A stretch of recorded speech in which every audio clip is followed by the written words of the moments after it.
You find a hotel room for $89 a night. Great deal. You book it. Then at checkout, there is a resort fee, a destination fee, and a facility fee tacked on, and suddenly that $89 room is $134. You never asked for a resort. You never used a facility. You are paying for the privilege of the hotel, calling something a fee instead of just charging you the real price up front. And until very recently, this was completely, perfectly legal everywhere, all the time. This has a name now, and it is not just internet slang. The Federal Trade Commission, the actual federal agency responsible for consumer protection, officially calls these junk fees. And in 2024, they estimated that these hidden charges cost American consumers over $90 billion every single year. $90 billion, extracted not through anything illegal in the traditional sense, but through a pricing strategy specifically designed to get you emotionally committed to a low number before revealing the real one. Let's break down exactly how this works, because once you see the mechanism, you cannot unsee it, and you will start noticing it in places you never questioned before. The strategy has an actual name in behavioral economics: drip pricing. It works by advertising a base price that looks competitive, getting you to make a decision, invest time, filling out forms, and mentally commit to the purchase, and then revealing additional mandatory charges one screen at a time after you have already done the psychological work of choosing. By the time the final total appears, most people are far more likely to just complete the purchase than start over somewhere else, because starting over feels like wasted effort, even though the actual total price might be identical or worse elsewhere. Researchers who study consumer behavior found something specific and slightly unsettling about why this works so well. When people compare prices before buying, they overwhelmingly anchor on the first number they see. A study cited by the FTC found that separating a mandatory fee from the advertised price, even when the total ends up exactly the same, makes consumers significantly more likely to choose that option over a competitor advertising the full, honest price up front. Your brain treats the listed price as the real price and the fees as an afterthought, even when the fees are not optional at all. Companies did not stumble into this by accident. They found what actually works on human psychology and built it directly into checkout flows across an entire economy.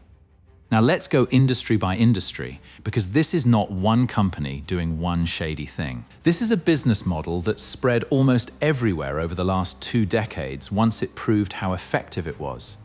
Live event tickets are probably the most infamous example, and Ticketmaster specifically has become something close to a national symbol of this problem. Investigations and lawsuits revealed service fees, facility fees, and processing fees that regularly added 20 to 30%, sometimes more, onto the advertised ticket price, appearing only deep into the checkout process. This became such a significant public issue that it directly contributed to a Department of Justice antitrust lawsuit filed against Live Nation, Ticketmaster's parent company, in 2024, alleging the company had built an illegal monopoly over live event ticketing, partly enabled by exactly this kind of fee structure. Airlines developed their own version of this same strategy, called unbundling, and it followed a specific pattern worth understanding. Base ticket prices dropped, or appeared to, while airlines began charging separately for things that used to simply be included.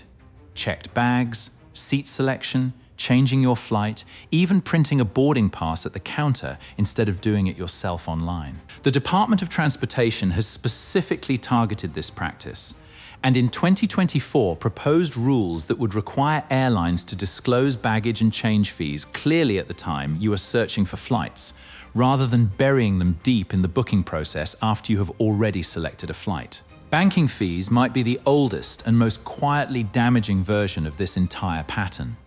Overdraft fees, typically around $35 per transaction, generated billions in annual revenue for banks, frequently triggered by transactions as small as a $5 coffee purchase. The Consumer Financial Protection Bureau found that a relatively small percentage of bank customers, roughly 9%, were responsible for the vast majority of overdraft fee revenue nationally, meaning banks were structurally dependent on repeatedly charging the same financially vulnerable customers over and over, essentially building a business model around people who could least afford it. Apartment rentals have their own version now too, often called junk fees, specifically by tenant advocacy groups.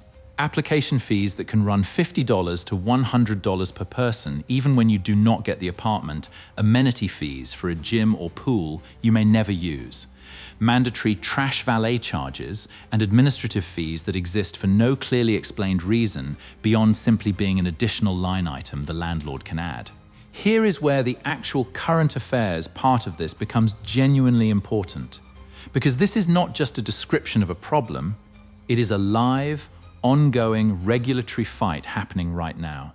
In late 2024, the FTC finalized a new rule specifically targeting junk fees in the live event ticketing and short-term lodging industries, requiring companies to display the total price, including all mandatory fees, right from the very first price shown, rather than revealing them incrementally through the checkout process. This rule faced immediate pushback and legal challenges from industry groups, and the exact scope and enforcement timeline has continued shifting as of this recording, meaning the outcome is not fully settled, and it is genuinely worth searching for the current status, because this is actively changing. The White House separately pushed a broader junk fee initiative, and several individual states have passed their own laws specifically targeting all-in pricing for live event tickets, meaning the advertised price must legally be the actual total price with fees already included. No surprises at checkout. This is a genuinely contested political and legal fight right now between consumer protection agencies and entire industries that have built significant portions of their revenue models around exactly this pricing structure. So why does this actually matter beyond simple annoyance?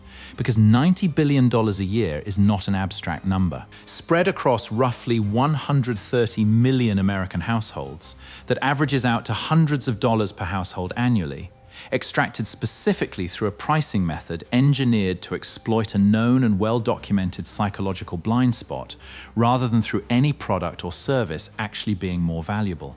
This is money leaving your bank account, not because you received something worth that price, but because the checkout process was specifically designed to make stopping and comparing alternatives feel more costly than just completing the purchase.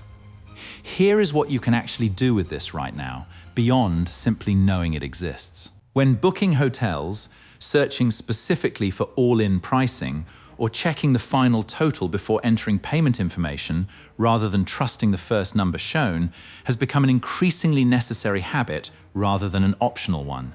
For event tickets, comparing total checkout prices across platforms before committing, since fee structures genuinely vary between services for the same event, can meaningfully change what you actually pay. For banking, opting out of overdraft coverage entirely, which federal regulations require banks to allow you to do, converts what would be a $35 fee into a simply declined transaction, which costs you nothing beyond the minor inconvenience.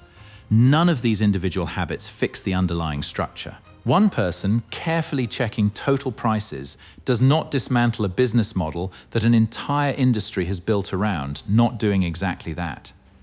But understanding specifically why that resort fee exists, why that ticket total jumped by $30 in the final step, and why your bank profits specifically from customers who can least afford an overdraft changes something important. It turns a vague, recurring frustration into a recognizable, documented pattern, one that regulators are now actively fighting to dismantle, and one you can specifically watch for every single time that checkout screen tries to walk you through it one small, seemingly reasonable step at a time.